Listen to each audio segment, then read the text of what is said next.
Welcome back to the Winfield United Next 10 Days video series. I'm Jeff Pangle, Technical Seed Agronomist for the Delta and for East Texas.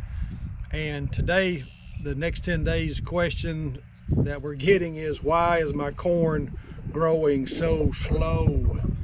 I'm in a field of corn this morning in South Arkansas that was planted on the 12th of March. And this corn is just now getting to V5 stage, and it's been planted now for 6 weeks.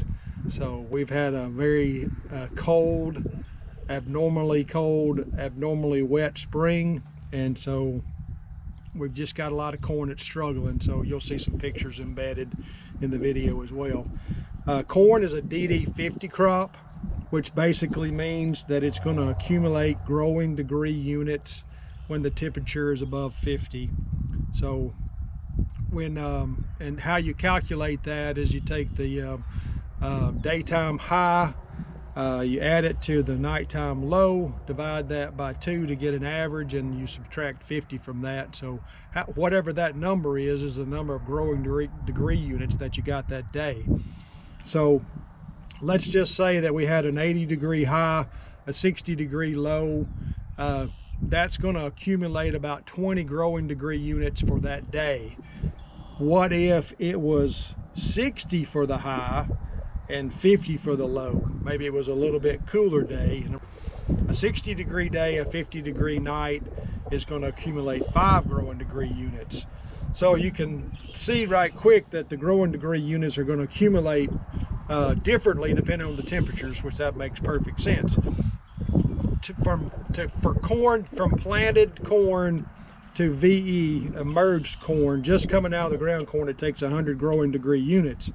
So if we're accumulating 5 GDUs per day on these cool days, it may take 20 days for that corn to come up.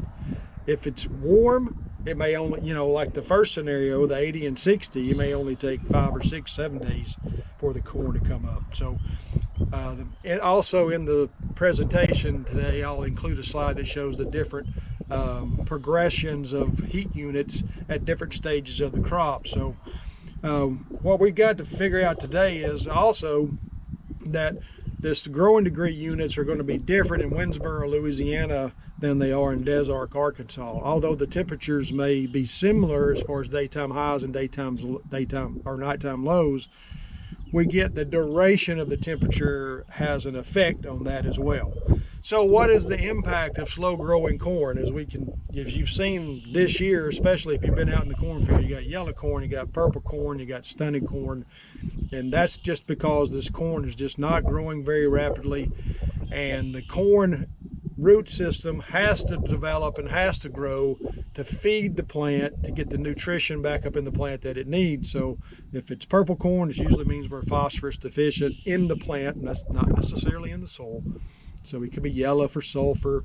And so we have to be careful when we talk about herbicide applications at this time, when this corn needs to be up and growing, and really actively growing would be better. The question now, I guess, as I conclude today's video series for the next 10 days is this.